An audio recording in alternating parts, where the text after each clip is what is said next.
Hello, my name is Karis Michelle Rogers, and welcome to Divine Intervention, my podcast where I talk about interesting Dungeons & Dragons lore, gameplay, and community aspects that make the game what it is. This episode, I will be discussing D&D itself, its beginnings, its controversy, and its resurgence. Dungeons & Dragons is a tabletop roleplay game, commonly referred to as a TTRPG, in which players set their fictional characters into a fantasy world, following plots and storylines created and run by a dungeon master, or DM for short. The game itself was created by Gary Gygax and Dave Arneson, and published by Tactical Studies Rules in 1974.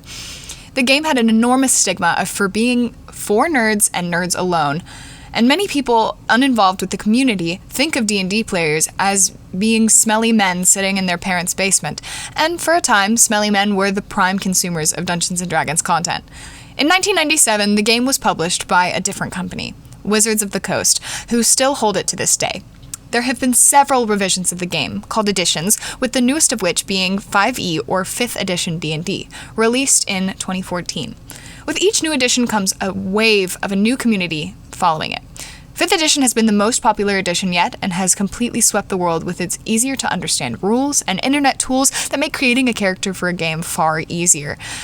The main tool like this is D&D Beyond, a company directly partnered with Wizards of the Coast that places all information someone could possibly need on an accessible platform, with extra content able to be bought with a paid membership.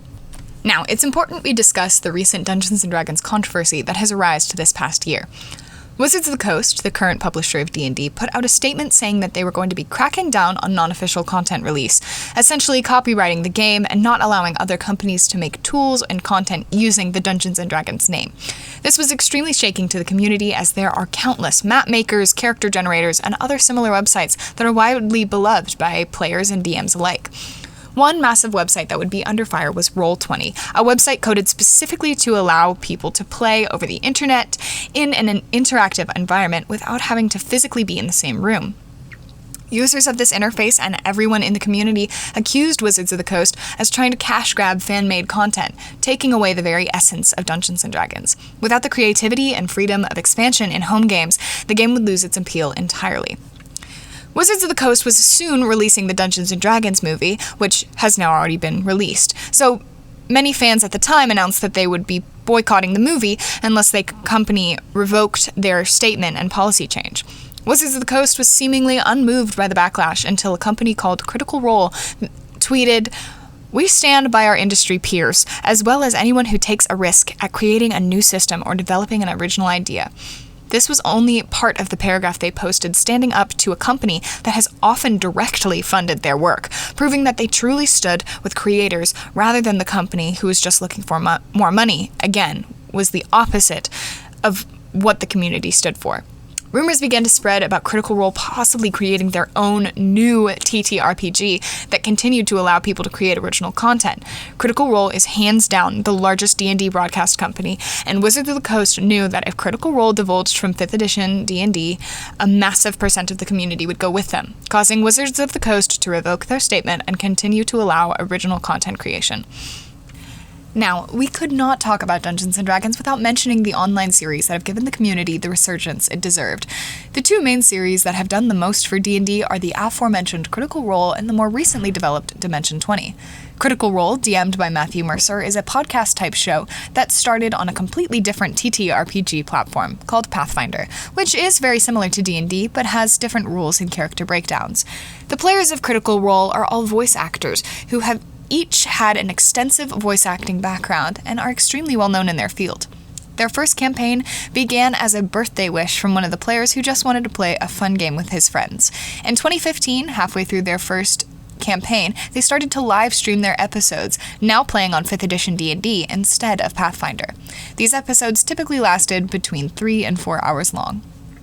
Now, if you don't know what a campaign is, think of it as like a TV show where the same set of characters follow plot lines that lead to a conclusion of defeating the big bad evil guy or the final boss of the story.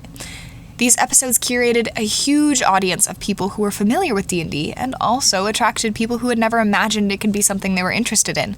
As Critical Role gained more viewers and generated revenue, they were able to expand their company, producing merchandise, and increase the quality of content they were releasing, further expanding the audience of people who wanted to consume their content. Dimension 20, DM'd by Brendan Lee Mulligan, has, in my opinion, done the most in resurging the D&D community over the last few years. Dimension 20's episodes are about 2 hours long and have explored a multitude of fantasy worlds, including a fantasy high school campaign, a sci-fi space campaign, a Candyland-inspired campaign, and many, many more. D20's Fantasy High aired in October of 2018 and was uploaded in a quick-paced, edited format on YouTube. The first episode of this campaign has 5.2 million views and is often attributed to making D&D content easily consumable by people who have never interacted with the game before. Critical Role, on the other hand, has episodes that are completely unedited and have upwards of 150 episodes per campaign, all spanning nearly 4 hours long. I'm sure that just me explaining that made you think, holy cow, that is way too much and I cannot watch that. And you would fit into the vast category of people who think the exact same way. Fantasy High and other Dimension 20 campaigns are edited about half the length of Critical Role's episodes and only have around 20 episodes per campaign, making each one they produce extremely easy to consume even if you're not completely engrossed in D&D. Despite everything I've mentioned, Critical Role and Dimension 20 are in no way rivals. They work extremely close together and even appear on each other's platforms very frequently. The two shows have such a different format and content that they could not possibly compete, though fans are going to do that for them. In my personal opinion, I prefer the long-form and extremely story-based campaigns of Critical Role. However, I can acknowledge the excellence and shorter form of Dimension 20 and why some people prefer it. Both companies have done incredible work on making the game more inclusive to everyone who loves storytelling and have changed how the game itself works and is socially understood. Critical Role has content that is directly published with Wizards of the Coast and D&D Beyond, and them and Dimension 20 have been able to work towards fixing some systemic issues in the community and game itself. I personally got into Dungeons & Dragons only a few years ago when I was invited to a campaign with a group of friends. I knew I would like it, but never did I think I would become so engrossed with the community and game itself. I'm the resident D&D expert is in quotation marks, among my current circle of friends, and have gotten some of them excited to create characters and storytell together.